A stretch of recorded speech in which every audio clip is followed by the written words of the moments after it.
Puspusan na ang paghahanda ng Philippine National Police para sa nalalapit na Hatolang Bayan 2025. Yan ang ulat ni Ryan Lesigas.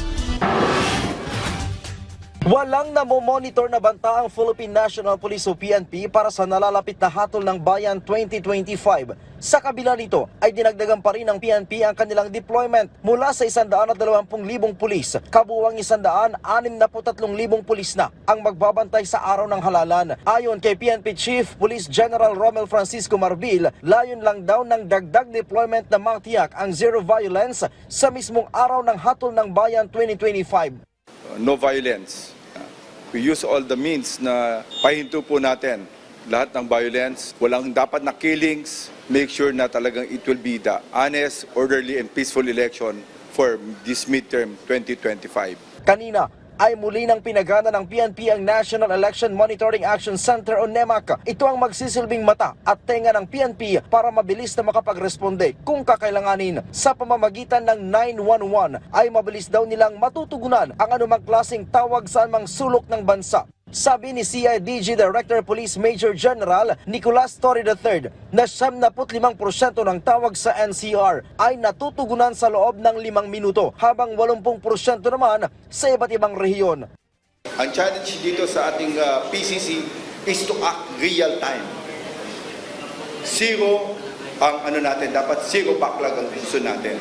So papakita po natin how efficient we act dun sa radio communication. Samantala, nailatag na rin daw ng PNP ang huling operational guidelines para sa seguridad sa May 2025 midterm elections. Git ni Marbil na itinuturing nila na pinaka-critical na yugto ng kanilang paghahanda ang linggong ito. Simula bukas, Mayo 8, magpapatupad na ng full deployment ang PNP sa mga polling precincts, matataong lugar at iba pang places of convergence. Sa Mayo 9 naman ay magsasagawa na ng inspeksyon ang mga regional directors sa kanilang mga unit. Sabi ko nga, ang consequence ito, we will be filing cases. Hindi po matatapos yung election sa amin. By May 12, there will be reckoning for people who will not in any way hindi effective dun sa implementation ng gusto nating no violence. Especially yung dapat sila nandun sa baba.